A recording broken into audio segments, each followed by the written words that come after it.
Assalamu alaikum, guys. Thank you. Allah barakah, Allah barakah. Thank you for your time and welcome.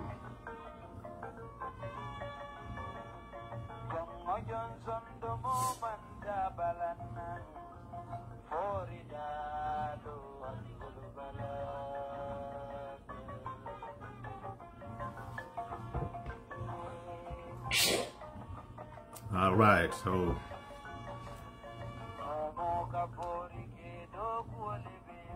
let me know if you guys can hear me well. I have to get set up here. So first things first,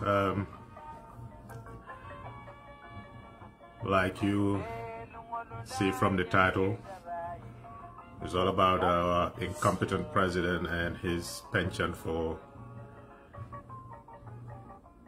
being a petulant child who doesn't know how to govern, doesn't know how to even govern his own emotions.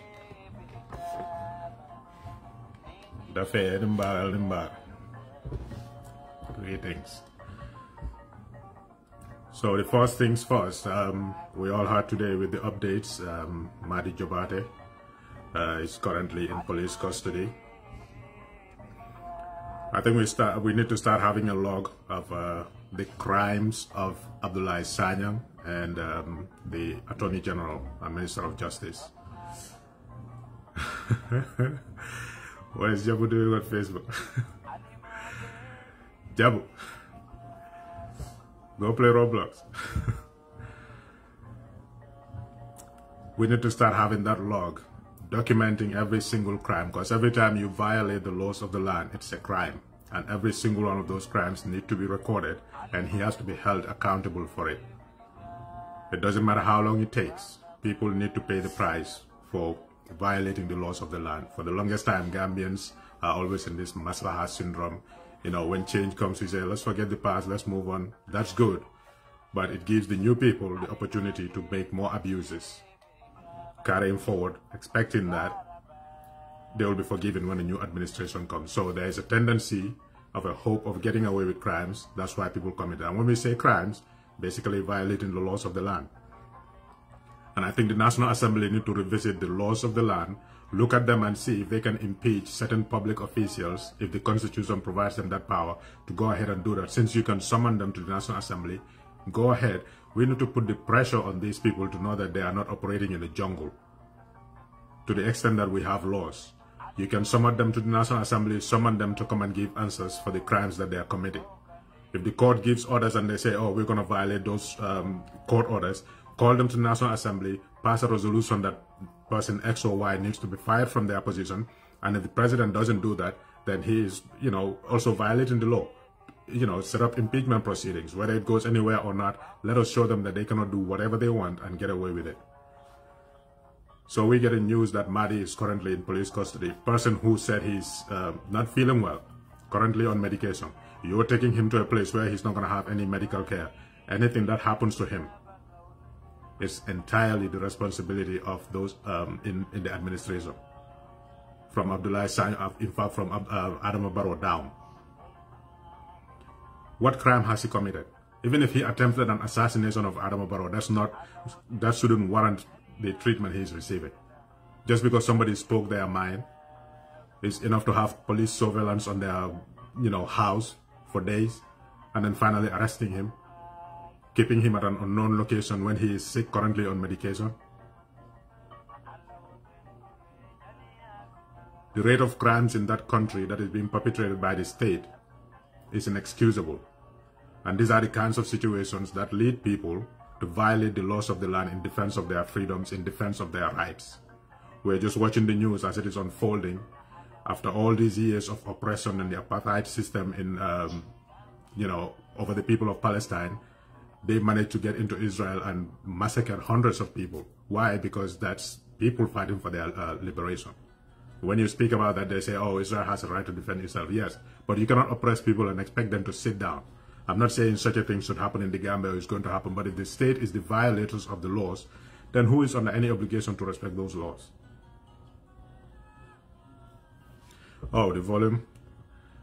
Let me know if you guys can hear me well, because or maybe I should get closer to this. I'm not using my computer that much. Let me know if the volume is okay.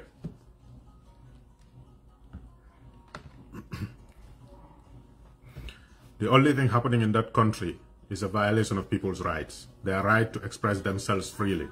All this excuse that Adama Barrow is saying, hi, there's too much democracy, more than never more. What is Nandiro in Gambian constitution? What does it constitute? They cannot define it by law. Just because you feel like somebody insulted you. In our culture, anything can be considered an insult. I cannot sit here and tell my older brother, not even, my parents, my older brother, amen for Wulialam or Fanialam. That's considered an insult. And the opposite of truth is lies. You cannot tell somebody they lied because you're insulting them. Even if you know, everybody knows they are lying. You cannot tell them that they are lying. That's an insult in our constitution. So where are we going to draw the line to say that somebody insulted or didn't insult? It depends on how a person feels. So if I say something about you that you feel like is tarnishing your image, libel, or slander, there's a provision for that in the Constitution. Go to court and say, this person slandered me. And let them bring the evidence out. What are the damages to you? Let the, courts decide what to do. But you cannot just say, somebody insulted me. People use foul language all the time. As unsavory as it is, our religion doesn't allow it, our culture doesn't allow it, but it is not a violation of any law. It's just a moral argument. But these are the things that are unfolding in our country, and people are excusing it. And when I say people are excusing it, we'll take an example. When Yahya Jammeh took over in 1994, to excuse that act, unconstitutional act, and we are all guilty, especially those who were in the opposition, NCP children and all that, oh, Jawara is finally gone because we were naive, we don't know what's going on. When Yahya Jammeh took over, what did you say? Oh, Jawara overstayed. So that was the simple reason he overstayed in power, even though he was not violating any law, he was not violating any provision. We needed to have term limits, fine. That's a completely separate argument. But as soon as the military entered into the politics, based on nothing because of their accusations of corruption, which obviously was there, but there is ways that can be addressed. It doesn't require the involvement of the military in politics. Or there is corruption in the country. But, let's just say the military coup was justified.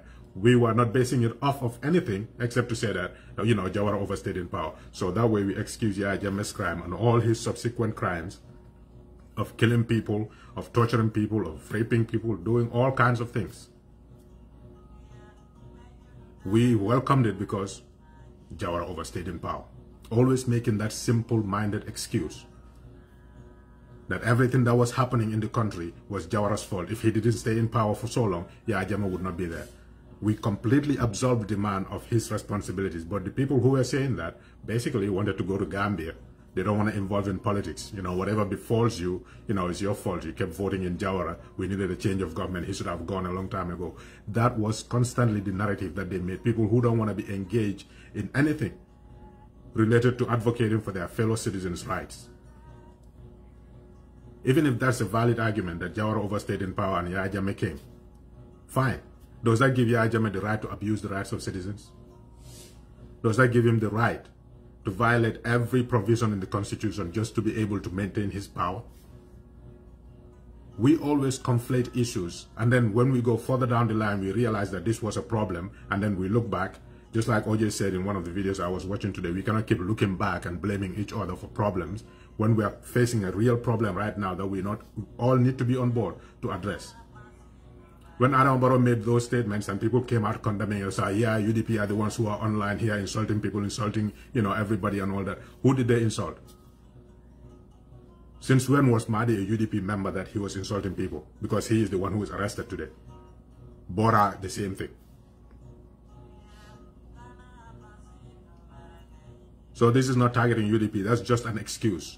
Barrow has infiltrated the minds of so many people. In fact, he's not. Yahya Jammeh infiltrated the minds of so many people by labeling UDP a certain type of way, and they still have that picture of UDP in their head. Barrow came and added onto that. So anything directed against UDP, whether it's a violation of our moral codes, a violation of our constitution, it doesn't matter. They will excuse it. And this is how dictatorship creeps. And then when you talk, they say, oh, you're the ones who encourage dictatorship. And they start citing examples here and there just to excuse the fact that Barrow is abusing citizens, and they're okay with it because they don't agree with those citizens. There will always be Gambians who will stand up and fight, and those people will ultimately win, no matter what. If you were here yesterday supporting Yahya Jammeh, and today you're supporting Barrow, we're not mad about that, because you know you had it wrong the first time, you're going to have it wrong again. When all is said and done, you're going to be the one who will switch sides again. Because, you know, your thinking capacity is that low that you cannot gauge things from a different perspective. It doesn't matter how much we love somebody, we can disagree with them on so many fronts. But that is the problem we have in the Gambia. We have a president who is a threat to our national security based on his comportment. Adama Barrow is ill-informed, and he is unwilling to learn or allow his position to refine him. That man is that typical guy that you pick up from the remotest village, Bantaba, and bring him into the midst of the most advanced civilization, and he still cannot learn. He still cannot let go of that village attitude, that mentality, that, you know, uneducated approach to life. And by that, I don't mean that every villager is uneducated, no. People are limited. I was watching this documentary about these Australian Aboriginals and, you know, a native from Sydney. Basically, they're doing an IQ test on them. When you come to, you know, everything modern, everything new, the one from the city obviously had higher IQ scores, but when you go to nature, the Aboriginal basically doubled whatever the score was.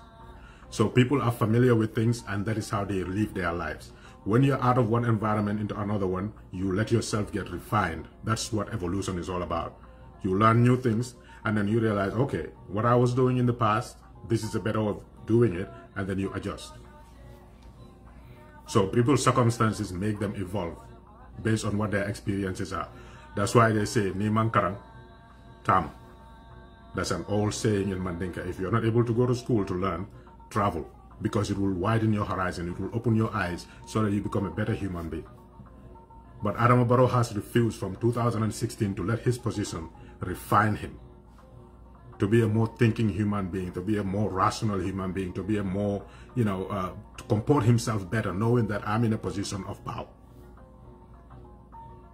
But all this exposure, all this traveling around the world, meeting the, you know, world's most powerful leaders, most influential people, he is still stuck in that mentality of 1907. So he's this ill-refined person. He forgets that, you know, whenever he talks, oh, I'm the president of all Gambians, fine. But you forget that among those Gambians, you're presiding over all those people, yet you stand on a platform, you're the president. Whenever you open your mouth, the country listens. Those people are listening to you, and you're spewing nonsense. And the hardest part of it is religious leaders were the people he was addressing. They will not go back to their members and say, this is going to cause division in the country. The president should not be speaking like this. They will be clapping for him. And then whoever he's talking about starts feeling like nobody in this country is on my side. So I'm going to stand up for myself. That is how laws break down in the country. That is how unrest starts in the country. That's how instability is threatened in the country. He has a thin skin. We all remember the Dr. 𝒐𝒊𝒏 statement that he said, Adama Barrow is what was it again? He lacks the intellectual capacity. Something along those lines. We all saw the video in which he was responding to Dr. 𝒐𝒊𝒏. Father Boko Dokata. All because somebody said that. So essentially he has no competence, no capability to refine his response to say that that's his opinion. But if I am that clueless, or if I am, you know, intellectually deficient, you know, this, that, or the other thing would not have happened. I can reassure you, blah, blah, blah. You comport yourself. You're the president. Your emotions shouldn't show. He lacks the intellectual pedigree. And that's true. He still lacks it. I'm losing my voice. I can feel it coming. so soon. So we all remember that. Granted, everybody is human, but when you are in a certain position, you let your emotions, you basically take charge of your emotions. You don't let them take charge of you. However you respond, it has to be politically correct, it has to be diplomatic, and it has to be unified. Even if you're gonna go into your bathroom and scream into a pillow or something, but out in public, you are the leader, you have to be showing that self-comportment. But Adama cannot do that. He is a divisive person. He is duplicitous. Everybody that Adama Barrow has gone into any kind of dealing with, he has betrayed them. Which reminds me, where's 𝒂𝒂𝒂𝒂? Nobody's hearing him now. 𝒂𝒂𝒂𝒂𝒂. Because of that divisiveness, Adama Barrow can never be a unifying figure. He will always find an excuse to blame everything on UDP, avoiding the constant problems that the country is facing. If you ask the greatest percentage of the Gambian people who are not affiliated to NPP, in fact some in the NPP, will tell you that we are not convinced that 𝒂𝒊𝒏 is the one who killed those police officers. A lot of people have skepticism about that, which is why I said initially, if you take this to a jury trial, the man will be discharged. He cannot be convicted based on what the police have told us so far. But still now, nobody's talking about anything. They have that man sitting in a cell somewhere, defying court orders, still not appearing in court. And his testimony that they said was, solicited through a panel. And he confessed. Is still sitting there while these people are still mourning their young children that died in the service of the nation. Instead of standing on a political platform and addressing the country, telling them what measures he is taking to ensure everybody's security, because it's a concern now that we are seeing police officers being shot at their positions of duty. It is a growing concern even for the government. Show that empathy to the people that we know what you're going through, because even our own agents are not safe, and what you're doing to address that. But no, he will be sitting there talking about problems in Nigeria. How Buhari's political opponents or political allies betrayed him. He's always scapegoating. Never taking responsibility for anything. And he has no regard for our values as a people. So I said it in another video, Adama Barrow sees two groups of people. People who will clap and sing for him when he stands on the political platform, and UDP. There is nobody else in that country. Those are the only groups of people. Even if you are the most independent person like Madi Jabata is, you say something that is against the government or makes the government feel bad about one action or the other, one policy decision or other. Exactly. He has no empathy. I don't think he has a capacity to even empathize with people. That's how morally deficient the guy is. He has no capacity to empathize with people. When Jawara died, he went there. That should be a period of mourning for the whole entire nation. Jawara lived a full life in his 90s, alhamdulillah. But that was a time that should be somber. But he was there. He couldn't even, show any kind of emotion on his face. So we are not surprised whenever he attacks UDP. And that is not what this is about. We can defend ourselves.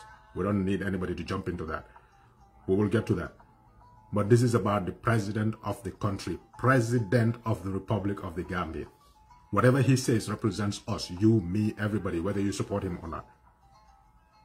But he sees two groups of Gambians, people who are NPP, that means the people who will support me, clap for me, and the people who will speak out against me. So basically, NPP, my supporters, UDP, my opponents. So anybody, even if you are not affiliated to either of these parties, as soon as you say something that is against Barrow, or that makes him look bad, or makes him feel guilty, you are an enemy. That is why truth-telling in the Gambia is now a UDP thing.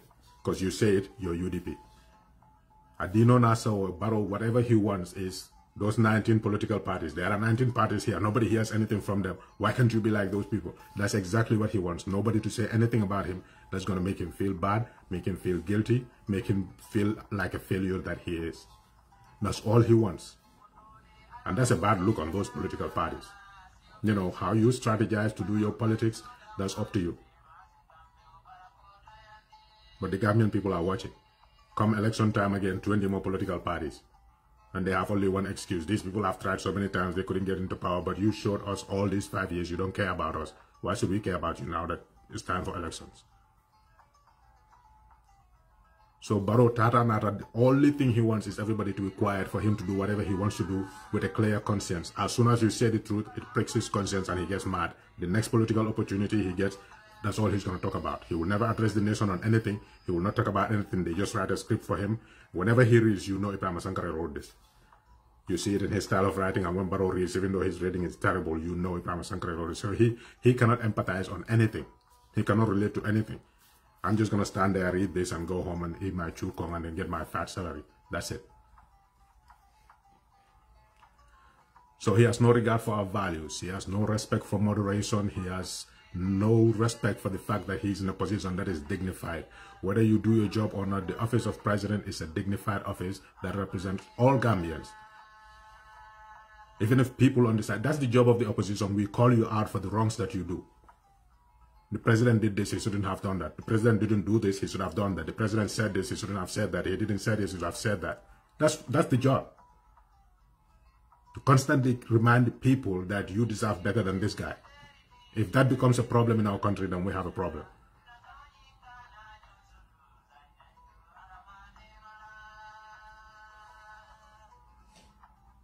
But when it comes to the UDP, like I said, he sees no one except those two groups, UDP and anybody else who is, you know, not UDP, basically anyone who is supporting it. Which is why sometimes our civil society organizations, they leave a lot to be desired. Now, we saw the National Human Rights Commission, they put out a statement, fine. But the Bar Association statement is far better. You put the blame squarely where it is. Yes, it's noble to say everybody should be moderate in the political discourse and all that, but you do not equivocate or you do not, you know, draw false equivalencies. Barrow is the president and he should be held to a higher standard. Simple. In fact, nobody said anything that is, you know, untoward. Nogo Njai is a national hero. She gave her life literally to fight against tyranny. And what was the aftermath of that? The TRRC report is sitting down somewhere collecting dust. The reason we are angry with that is because when the government changed, the first approach was, should we identify people and, you know, send them for overseas treatment and help them out because of what they went through? The argument was made, oh, not, let's wait for the TRRC to complete, and anybody who needs urgent medical help, we can provide that for them, and then wait for the TRRC recommendations, then we can, you know, help all the victims together through whatever funds that they recommend. So if Nogo Njai died struggling with her illness, with the government never intervening, but private entities, what is so wrong at her funeral for Dabo to stand up and say that this was a failure? That despite the fact that Barrow became president thanks to the sacrifice of those people, he has ignored them. What is so wrong with saying that? But the National Human Rights Commission cannot bring themselves to say that what Barrow said is wrong. That is the right of UDP, not even just UDP, but all Gambians to say this was a failure. In fact, people have been saying that, blaming both the government and opposition alike. The only thing to do is defend yourself against that. But you cannot stand on the platform and then insult a person like Ousainou Darboe, who has hundreds of thousands as followers. Not only that, Vice President of the Republic. When people occupy certain positions, they deserve respect by virtue of that. But we have a guy who cannot, you know, who doesn't know the consequences of words. He just spews whatever comes to his mind and then realizes that I made a mistake and then reverts back. So we're doing all this to say the campaign, like I said, there are Gambians who are committed, dedicated, ready, and they have seen where the problem is and they are going for it. So let's all focus on where that problem is, and it is nobody other than Adama Barrow. He has the sole responsibility of governing the country, and he is failing at that. Whatever the excuse is, whatever the, you know, grievances is in the past, he is violating laws. You cannot arrest people and say, even if a judge grants you bail, we're going to re-arrest you. That's a violation of the law. The politics is a different matter. When it comes to the laws and the values that we uphold as a country, that's an entirely different matter. And that's what's under assault right now. And nobody should be excusing that by saying, you know, this happened in the past, that's why this is happening now. Just like I said, that's why I opened with, Yahya Jammeh came to power with all his abuse and everything. People who don't want to speak out against that, out of fear or out of their self-interest, will say, oh, if Jawara didn't overstay in power, Yahya Jammeh would not be in power. he overstayed, that's why Yaya Jammeh came. So all this abuse we're saying is because Jawara overstayed in power. It's not that simple.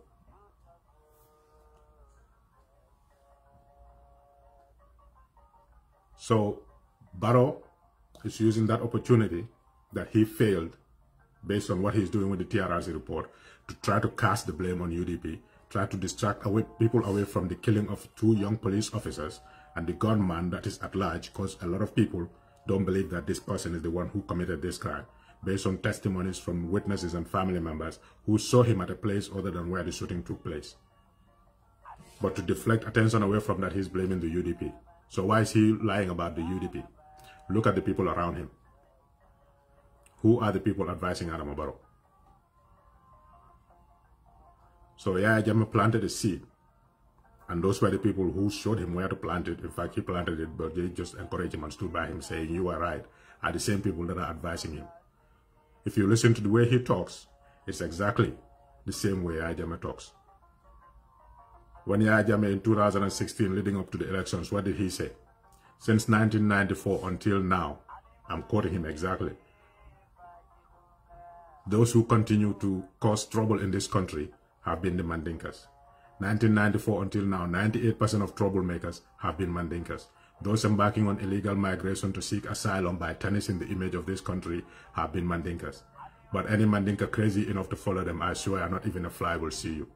This is after he has labeled the UDP a Mandinka party from 1996 up to 2016. That was his argument.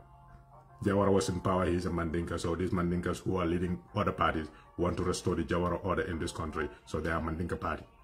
He labeled that and people are still buying into that. That was Yaya Jammeh's speech.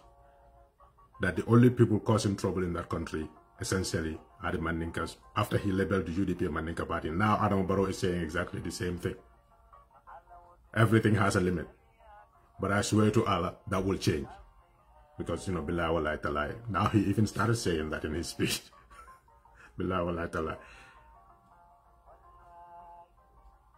The biggest threat to national security today is UDP. The party that wants to burn this country down using the internet is that party. There are 19 parties in this country. You never hear a single utterance from any of those parties. My friend, do you know the Gambia better than everybody else? No one will deliberately insult me in this country again. I swear to Allah, we will catch you and tie you down in one place. What difference is there?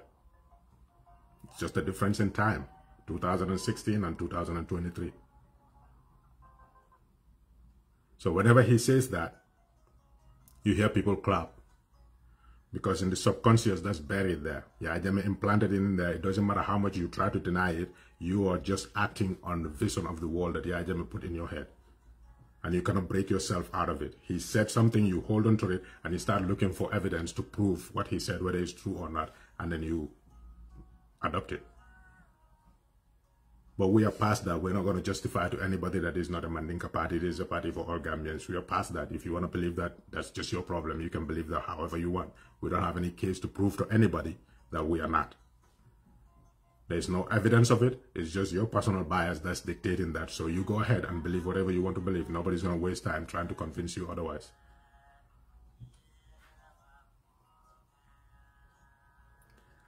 And then there's the statement, because I've seen it recently also circulating online, when they said, oh, UDP is the one causing trouble in this country. Dr. Mane gave a very good response on Kerfatu recently about that. UDP had an opportunity from 1996 to now to cause instability in that country. And everybody who is not stupid knows that if Dabo calls UDP, even if it is raining bullets, people will show up. If he says come out on the streets, people will come out on the streets. Every single Gambian knows that. Unless your mind is somewhere outside of your head, but you know if he calls, people will respond. Everybody knows that in that country. 1996, we believe that UDP was cheated out of that election. People who were alive then could tell you all the activities that were going on around pipeline when the IEC was about to declare the results. Since then, we believe the same thing. Every election, there was cheating going on, whether it's from denying access to the media, whether it's from intimidating voters, whether it's from green boys attacking and beating people up, whether it's soldiers, coming to grab ballot boxes or and taking them to counting places without UDP agents or any other agent in the military truck. We have believed that.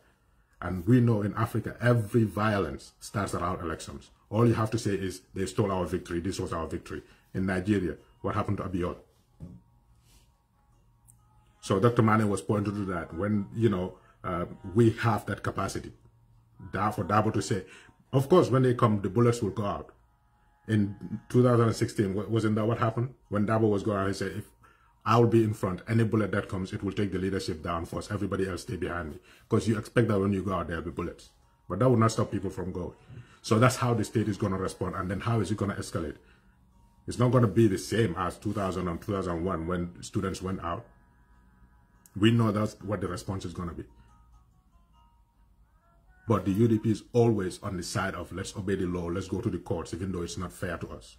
So if that party was up to the point in 2015, 2016, Panderi doesn't say anything other than Lawyer Dabo is a coward. With all his support in the country, he cannot take people out on the street to challenge Yaya Jammeh because everybody was frustrated. They labeled him a coward. Why? Because he refused to do that. He said, I'm not going to walk on the bodies and blood of Gambians to go to State House. So how can you stand today and lie about that, and then people on the other side saying, in fact, it's true? Just one word, I'll fint, and everybody will be on that street. So we have to stop being dishonest and see what the recipes are for unrest in any country. It is the state acting illegally, like arresting somebody like Mahdi for what he posted on Facebook. You put his compound, his street under surveillance. Arresting him even though he's on medication and denying his family access to him to give him his medication. Injustice is the greatest recipe for instability in any country. And we're seeing that, but we're excusing it.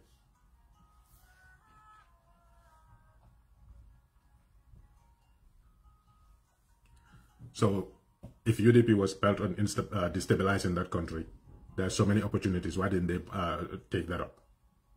So many. If anybody is law-abiding to a fault, it's UDP. What a lot of people don't like and they don't want to admit is UDP's style of politics. Because from 1996, after the people realized the power of Yaya Jammeh and the extent to which he would go to suppress anybody that disagrees with him or condemns any of his actions, a lot of civil society went into self-censorship or completely died out. So UDP, in addition to being a political party, took on an activist role.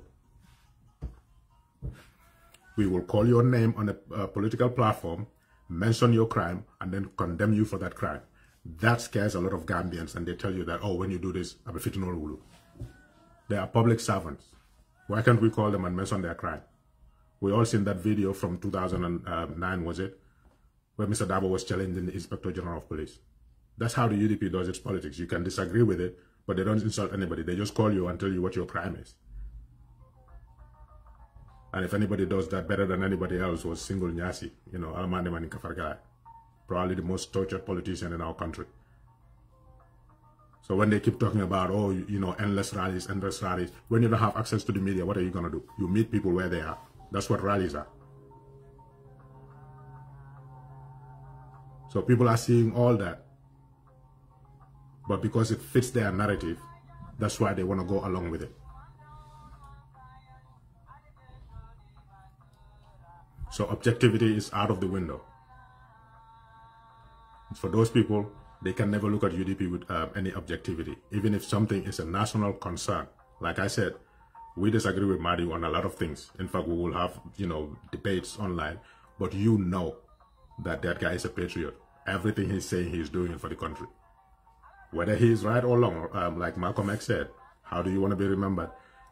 However you want to remember me, know that I was sincere. Whether I got it right or got it wrong, I was sincere. That's what we can say of Mahdi. He is sincere. Whatever he's standing for, whether he gets it right or wrong, he is sincere for what he wants, which is a better Gambia. Today, he is the victim of this, surging tyranny in the country. And people cannot speak about that because they have a few things embedded in their heads. Grievances that they hold. And those are a few things that happened from 2016 to now. And that is fresh in their minds. And for that, they want to hold the whole country to ransom just to satisfy their egos. And when I say this, I'm not talking about just everyday Joes. If you want to be on the political space and be heard, be objective. Or be partisan. And let people argue with you from that partisan perspective. But be objective and fair. But they dilute issues to the point that the issue gets lost, and then we're talking about the side issues. Months later, they start, oh, this is what we were condemning, and they were supporting it. No, you diluted the issue. Like, this is a perfect example. Barrow stood on a political platform saying that we will arrest people that were granted bail. Saying that anybody who insults me, we basically will teach you a lesson. Instead of condemning that, they took it and made it a side issue. Oh, this is all UDP's fault. Why are they standing on the political platform, endless rallies, talking about the president, insulting people, when all Dabo said was that the government failed Nogonjai, and thanks to Nogonjai, they are in power today. How is that an insult? So they molded in that. Now everybody is pushing back, fighting to show them that this is not in fact an insult. What Barrow is saying is what we need to focus on, but they wouldn't do that.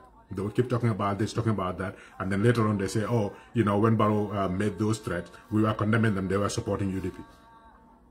Because you diluted the issue.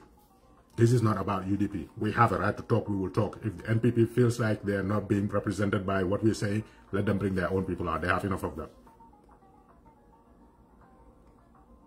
Political banter and back and forth is not a new thing in the Gambia.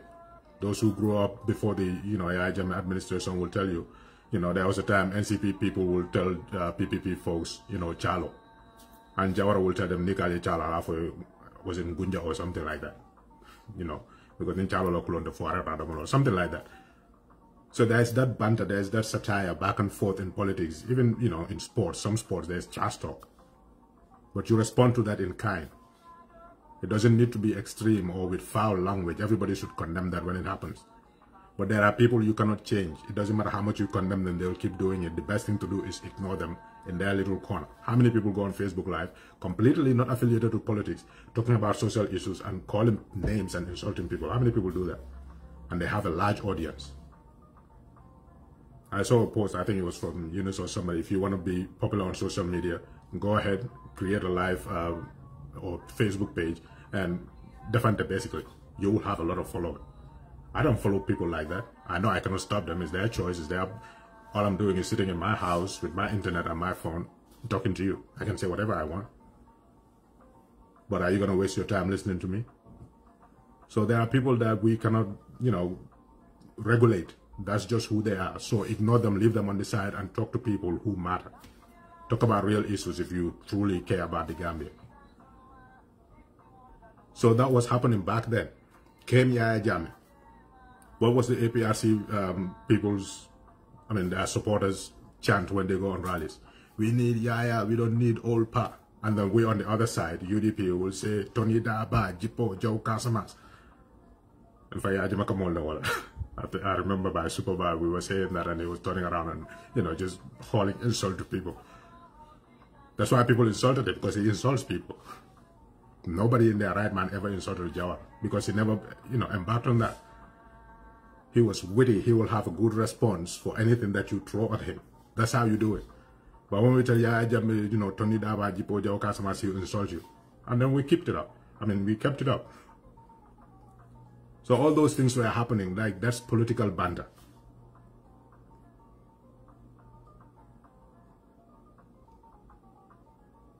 And I remember, I think it was in the 2016 area or so, when a lady insulted Dabo or was said to insult Dabo and the case ended up in the police. What was the other side saying? Dabo is a political figure. He's a public official. He needs to be tolerant. How can you take people to police because there's just something you don't like? Those same people exactly today are saying UDP needs to stop insulting people. Just like Dr. Mane said, whenever you, direct anything towards UDP, even if we're not going to get the right outcome from court, we go to court.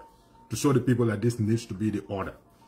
But they will never speak about that. They will focus on some fringe elements that say, I support UDP, or put up a UDP flag, and say things that are unbecoming and say, this is UDP.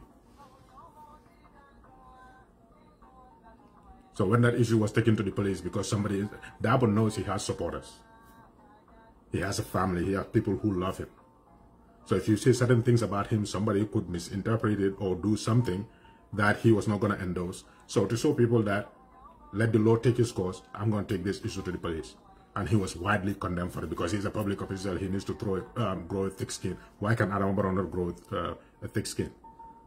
These are the double standards we talk about. When there's an issue, let's focus on the issue. Don't dilute it with side issues, and the issue gets lost. And then it keeps coming up, and again and again and again and again, because we didn't address it, we diluted it. Those are the same people who will say, "Oh, if you say something, they come after you. We will come after you." That's not going to change. Politics is all about image, conveying the message. As important as it is, we have witnessed it. I specifically, me, Pata, and Bubakar, we used to have a show on here where I will go through the UDP manifesto point by point by point, from the economy to politics to society to culture to everything. Our viewership was like, what, 25, 30 maximum. Nobody will engage us. Followed by posts. Nobody engages us on that. The UDP's 5-point agenda, nobody talks about it. All they focus on, Sabar Benachin. I have had few people that reach out and say, "Oh, UDP put this in their 5-point agenda, but I don't think it's going to work this way, that way, or maybe if you adjust it this way." Those are the sincere people. But for the others, they're looking for opportunities to defend it. And you will never see them say one word of endorsement for whatever UDP does. You don't need to praise us. We are, comfortable in our skin. I'm saying all this to say, let us focus on what the issues are. The president just threatened to violate the laws of the country, just so he can abuse citizens that he doesn't like. And we are making it about UDP. And we'll keep talking about it. 2 young police officers in their early 20s just graduated into the service were murdered. The police did a very sloppy job of identifying who killed those police officers. Up to date, majority of people in that country are not convinced that they have the right suspect in custody. They have not even still now recovered the gun that was used. How can you prosecute and then find somebody guilty for a crime when the murder weapon could not be traced to him? That is why people are still asking who killed these police officers. It's not because we're diminishing the life of those police, that we just think that they have the wrong person in custody. And based on their reactions, they wanted to politicize this from the beginning. So whatever the excuse is, the fact of the matter is we have dealt with Yahya Jammeh enough to know that they lie about their true intentions. And the true intention is Barrow doesn't want anybody to say anything, and that was in his speech. There are 19 political parties here. Nobody hears from any of them except UDP. That is his desire. Let people leave him alone. He will, construct a road here and there, and that's enough for the people, even though the economy is tanked. That's his desire. I'm going after people who insult me. What is an insult? Telling you lied? When you lie, we're going to tell you lied. So today he is after Mahdi. We're going to keep bringing it because this is what it is about. As we are, dissecting this whole issue and why we are where we are, why we cannot agree as a country, and then leading to the empowerment of tyrants over us. This is how it starts. Yahya Jammeh came and started abusing people, and when you talk about it, they say if Jawara didn't overstay in power, Yahya Jammeh would not be here. Basically, whatever he does now is fine. So what are those few things that a lot of these people who are today endorsing Barrow's tyrannical steps are citing? UDP gave us Barrow. You will hear them say that over and over and over and over again. They will never move away from that. UDP gave us Barrow. They don't tire of that line, and we would not tire of reminding them that from 2011, UDP was looking for a flag bearer. UDP was formed in 1996, just a month or 2 before elections, without a leader, and they sought Mr. Darboe to come and be the party flag bearer and party leader. He accepted it. He has never turned back since then. But he knew, UDP knew, everybody knew there was no way around the 1997 constitution for Dabo to contest any elections after 2011. They started looking for people to contest for elections under the UDP banner. You don't have to be on the campaign trail. You don't have to do anything. Basically, just say you will accept it. We'll do all the campaigning. When it comes time to register at the IEC, we'll put your name and say, this is our candidate. And then from there on to elections, it's just intense campaigning. Nobody wanted to do that. That's why UDP gave you Barrow. UDP was a leper, basically, suffering from leprosy that nobody wanted to be close to. People like me, I consider myself moderate to a certain extent. People unfriended me because they said I am openly UDP. And I don't really do anything. I never used to do live Facebook, ever, back in the day. If anything, I'll just be on Balafong, you know, arguing and yelling at people. That was it, or maybe make a post here and there. That's about it. People unfriended us. Why? Because, you know, they don't want to be associated with people that Yajama considers as enemies. So if you say, UDP gave us Barrow, why did UDP give you Barrow? Because he was never considered from 2011 until October 2016. Nobody ever considered or pointed to Barrow as a potential candidate for the UDP.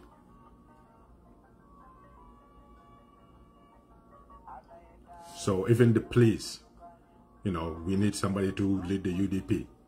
Political base is there, the supporters are there, everything is in place. You just need to be the flag bearer. It didn't work. Open advertisement of positions for the UDP flag bearership didn't give us anybody. Secret solicitations going to people's houses in the dead of night, you know, in secret, just so Ajama would not target them, to, you know, encourage them to become the UDP flag bearer. None of that worked. April 2016, Solo Sanda went out. They killed him. As a leader, UDP cannot sit down and watch that happen. Exactly. All they did is just leave everything to UDP. UDP. Fine. You know, it's our country. We're not going to sit down and let people abuse us in that country. But all these attempts to recruit somebody to be the UDP flag bearer failed. Solo Sanda was kidnapped and killed by Yaya Jammeh's thugs. Dabo responded by marching. And what did they do? Kidnapped him. And all those elderly people, from Femi Peters, KMSN Jammeh, Molamin Sane, all of them, despite their age, they've subjected them to harassment. They rounded them all up. So think for a minute. Political parties are entities. You are human. If this happened to you, what would you do? Surrender yourself to your oppressors? So when the entire first executive was arrested, UDP has two choices. Either give up and be absorbed by another party that may not necessarily prioritize the fate of your arrested leaders who were jailed illegally, or continue fighting regardless of the outcome of the elections. Where were the other parties? I only saw OJ when the women, they were doing the Kalama Revolution and all that, not the Kalama Revolution, but who were showing up to court, and Bakiyang singing songs. I saw OJ there. But I think he came once, you know, to kind of talk to the supporters. But besides him, who else was there? That was a time that you need to, because one thing was a fact. Solo Sandeng died in state custody and he didn't need to die because he was subject to torture. Everybody should rally around that and say, this is not going to be acceptable in this country. But that didn't happen. So like I said at the beginning, people started seeing to themselves that, okay, we are in this alone. Live or die, we have no support outside. It's within us, ourselves. We are going to make this right, or we're all going to, you know, be consumed in this fight. Nobody outside is on our side. People get that feeling, right or wrong, because nobody shows solidarity to them.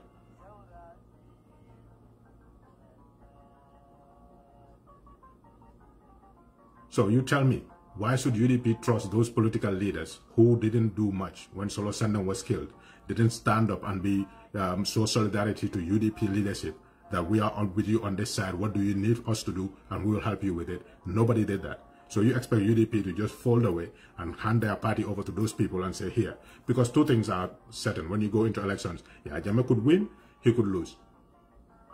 So if UDP didn't keep its structures in place, its supporters in place, and encourage them that UDP is still intact, after the elections, if Yaya Jammeh had won, that would be the end of UDP and the fate of those people would have been sealed. So you needed somebody at the helm, if Yaya Jammeh won, for us to continue the fight, at least to keep the spotlight on the people who were in jail. That much was needed.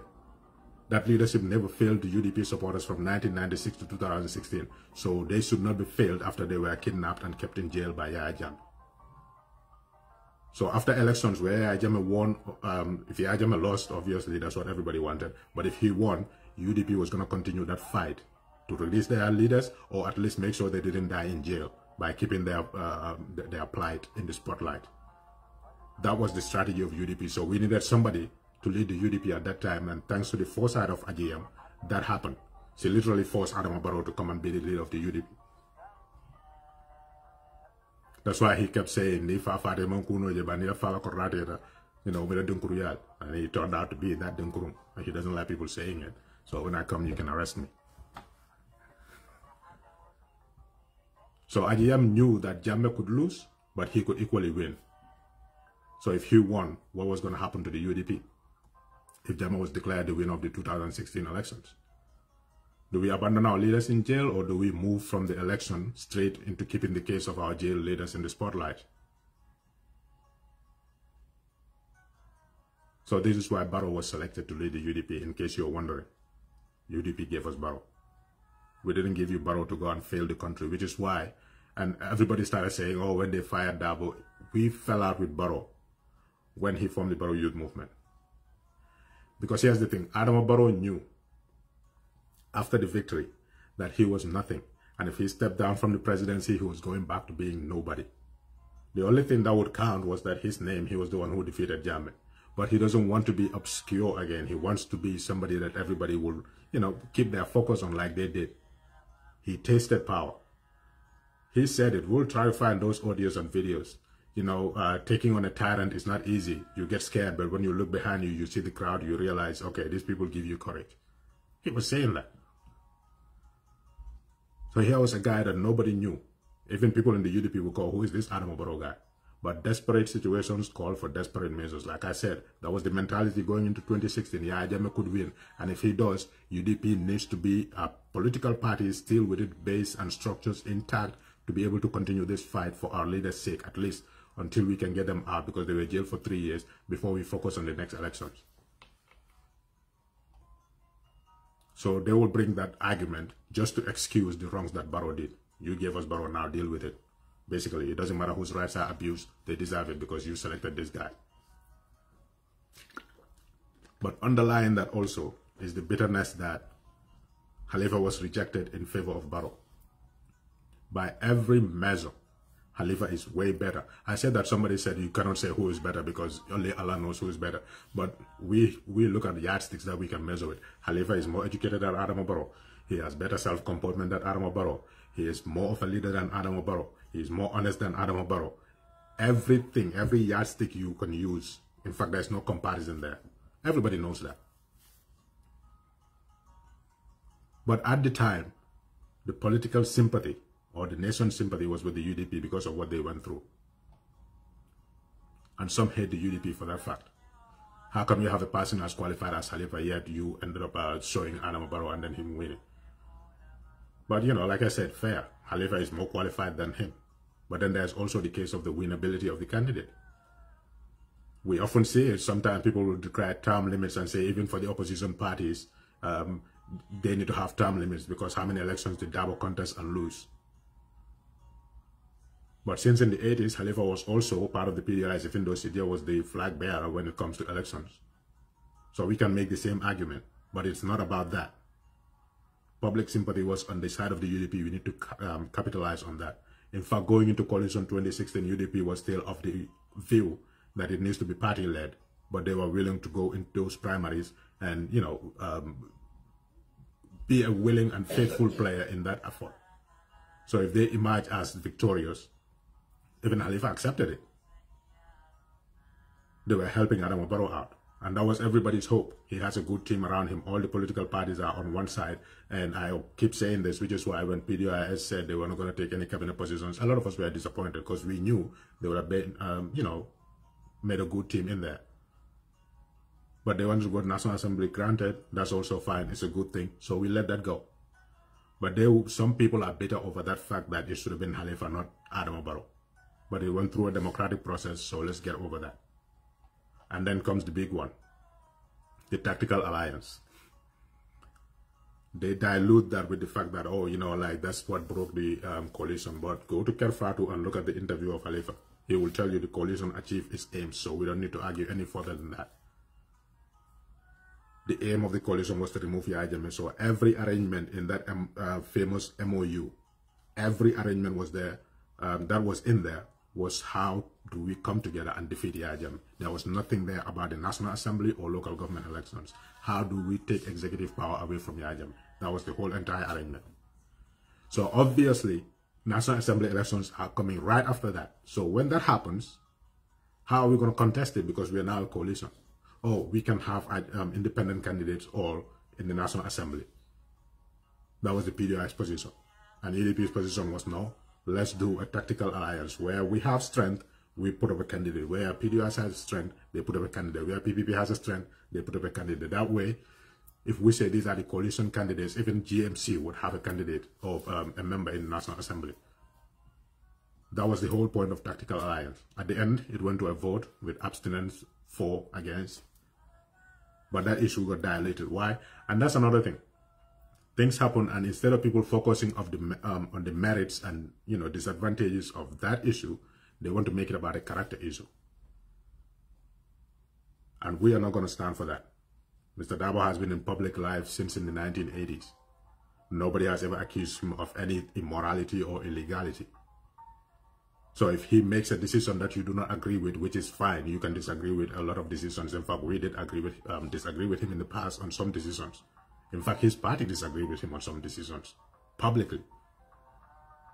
That's perfectly fine because he's human, he can make mistakes. But you do not make that mistake about a character judgment. Suddenly he is this bad person, suddenly he is this greedy person, suddenly he is this person who wants to set the country. We are not going to stand for that, and we will fight back on that. So when we fight back, they say, oh, they were the ones who are supporting. No, we were not supporting what he did or what he said, given that specific circumstance. We are fighting you for trying to label him in a bad character, trying to boil his entire person and character down to one thing because you disagree with what he said. That is what we're not going to put up with. So that's what the fight usually ends up being, and they say you were the people who supported this or supported that. And that mix of the tactical alliance is the issue of the 3 years versus 5 years. And some will say, oh, you know, this is the reason why Barrow is becoming a dictator. And we will get into that. After Mr. Dabo said that, we all know, the records are there, the UDP held a press conference. Basically, they made a public break with him on that UDP did agree with coalition partners, in fact, that the term is 3 years. Yes, nobody can force Barrow to resign after that, but this is the understanding that that's what he would do. And then that whole Nudelo Dabo Njukal afterwards came. That's when Barrow decided that UDP is his enemy. All these things are there. So we can talk about that because we all know, yes, Dabo is a powerful politician. Any word he utters moves the Gambian political needle 360 degrees. Everything he says has an impact on our political landscape. So yes, you can argue from that angle and make your point, but you do not make it a character judgment. If you do, we'll fight back. We will not allow that to happen. So in defense of his dignity, you decide to say, oh, you know, like you were the people who supported this or supported. No, you diluted the issue with something that is unrelated to it, and we fought back. You were the ones who said Barrow is our Barrow. Yes, we're not going to elect Barrow and then jump around and become his opposition immediately. No. And then they would say, you know, because during that time there was this whole issue about the 3 years, the Fadoi protest. That also they diluted. They sought a permit, they wanted to go and protest, and the government called them to go and have a meeting. Up to that point, we didn't say anything. But when they went and met the vice president and cabinet ministers and the Supreme Islamic Council and even took a picture with them, it was all over social media. We said, well, the purpose of a protest is defeated. Why? Because if you want to protest, you want to bring attention to an issue. The people whose attention you need are now sitting across from the table with you. Then there's no point. If you want to go out, you can go out, but there's no point to it now because you've already made your case to the people who need to hear it. And they say, oh, you were against the 3 years judge, the Fadoi. So when 3 years Jotna came, so because we were against that, we were the ones encouraging Barrow not to give permits to people to protest. That's their argument. But you don't condemn people for the same thing you do, for the exact same thing that you do. Why do I say that? When 3 years Jordan sought a permit, they got a permit, and they went out after that they got brutalized. They were the same people on social media making memes and laughing at people that were being chased by the police. Aha, you're the one who wanted to make a dictator. Now look what he is doing. 𝒂𝒄𝒄𝒏 Barrow. That didn't make him a dictator.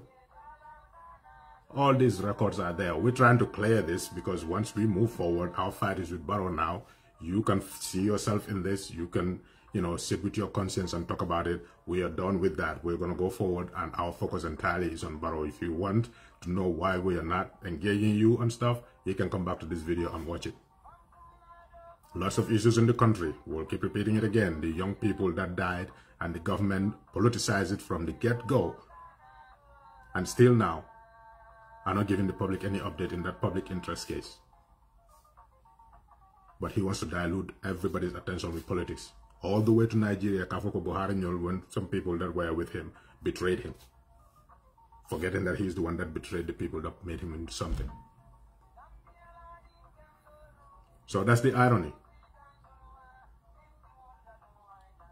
You accuse people of being the ones who created the dictator because, the whole difference on the Defado issue. I don't know about others. I know some people were against it because, that was early 2000s. So I'm never going to say, oh yeah, they denied them permit, that's good. No, I never supported that. But I argue that the whole point of a protest is defeated if you get to meet the people that are, the ones who are responsible for changing policies so that your grievances can be met. But they diluted that whole issue and said that's the reason why, Barrow is a dictator. But then you, the same person, saw the abuse of the rights of 3 years Jordan after they were granted a permit, and you celebrated it. So who is worse now? This is why political point scoring is never going to end, because you have a point you want to score, I have a point against you too. I'm going to try to score that point. So essentially, if we, disagreeing with that Defado whole process, showed him the way, you encourage him to stay on the way by celebrating the 3 years Jordan mistreatment and harassment. In that case, then nobody has the higher moral ground, so what's the point of arguing? So essentially, just to wrap up, we all need to agree that Barrow has the higher moral responsibility in the country to act in a way that preserves and protects and promotes the rule of law in that country. Nobody else has a greater responsibility than him. So we can all agree on that. He is responsible for 2 million people. And not all those 2 million people are NPP and UDP supporters. In fact, not even up to 1 million, not even half of those people are those many supporters. Majority of them are children under age who cannot even decide. A whole bunch of them are people who are in mental institutions. A whole bunch of them are elderly people who care less who is in the state house. And a whole bunch of them are people who are more concerned about their religious affairs than about the daily politics of life. So the greater responsibility of furthering the rule of law in the country, preserving the rule of law, and making sure everybody's right is respected, it falls on his shoulder. We can all agree on that. That way, when Mahdi was arrested, even though he was sick and his family cannot get access to him to give him his medication, we should all come out and condemn it instead of trying to say these were the people who were responsible for Barrow being a dictator. Nobody pushed Barrow or supported him to be a dictator. It's personal responsibility. It's a personal choice he made, and we need to condemn it based on that. So if you agree, then let us put that past behind us of trying to score political points, because we all have points against each other. And then we call the government for its abandonment of the ideals that we all share, which is respect for the rule of law. When election time comes and you still want to score political points, you can revert back to those ones, and then the people can assess the options that they have. But nothing is more important now than stopping Barrow from becoming a dictator, because not only UDP is going to suffer. In fact, we probably would not as much as other people who are unaffiliated just because they spoke their mind, like Mahdi now. His family is worried sick that the man is sick and he's in police custody. We all know how unsanitary that place is. We all know how mosquito infested it is. We all know how poorly ventilated it is. We all know all the bad things that are taking place there. On top of that, they don't know where he is to give him his medication. And he is a patriot. Whether we agree with him politically or not, we know UDP is one of the people that he will always, be criticized. He is somebody I consider a critic. When I say hypocrites and haters, he is not one of them. because you know he's coming from a good place. Like I said, citing Malcolm X, how do you want to be remembered? Remember me as sincere. Even when I made a mistake, I was being sincere. Mahdi is the same. Even if you disagree with him at some point, he was a sincere person. Whatever he is standing up for, he was sincerely standing and fighting for what he believes in. So today he is being victimized by Barrow because Barrow doesn't like what he said. And he instructed IGP Sanyang, what is his name, to arrest him. The same thing for Bora. And people are excusing that. So, final word, those who seek vindictiveness over that are giving a nod to tyranny. If you choose to be vindictive over the fact that the laws of the country are being abused, you are giving a nod to tyranny. You're basically endorsing what Barrow is doing because he is doing it to people you do not like. So we are going to miss you in our conversation. We're going to ignore you on your side. You can, speak to yourself. But what is being done cannot be justified by any excuse. It's Barrow's personal choice after he knows what is expected of him and he's unwilling to abide by those expectations. That is entirely on him, and for that, we're going to go after him. So we're not going to be talking about this whole issue, he said, she said, and all that. No, we are focusing entirely on him and what he did wrong. Like I said, for reference, you can come back to this video and, figure out what is going on. So this is why we call it hypocrisy. When you say Gambia first, but then you see Gambian laws being violated and you endorse it because they're being violated to harm people that you do not like. So that's okay. That's not Gambia first. That's your personal interest that you're trying to secure. And then to close up, like Martin Luther King said, in the end, the Gambian people will remember not the words of UDP, not the words of Mahdi Jobate, but they will remember the silence of the people that claim Gambia first, but they don't want to stand up to write against what Barrow is doing, to speak against what Barrow is doing, and then attacking people who are speaking against what Barrow is doing by, masquerading it in all kinds of excuses. The Gambian people will remember that because that would be recorded in history. And then it will be your own doing. So, like I said, Struggle 2.0 is here. We're going to continue the fight, and at the end of the day, the Gambia will prevail. Because the powers that Barrow says he has, has the NIA, the military, I have ECOWAS and all that, is not going to work. He has given us enough heads up, and we are going to keep fighting. The lawyers have already given a promising interview today that they are going to sue the IGP and the state for the violation of the rights of Bora, because he didn't have access to a legal representation and he doesn't have, he was detained beyond the 72 hours. These are the things that we need to start. Before people go out on the streets, before we start being, a chaotic society, we use all available means to redress any grievances we have. And that is a good stepping point. But this fight will be fought and Barrow will lose at the end. Because you cannot violate people's rights and expect them to sit down on their hands and do nothing about it. So thank you guys for your time. This one took a little longer than usual because we need to clarify a few things. But we'll be back some more. I did say Saturday last time, but that didn't work out. So hopefully next time. I'll have it.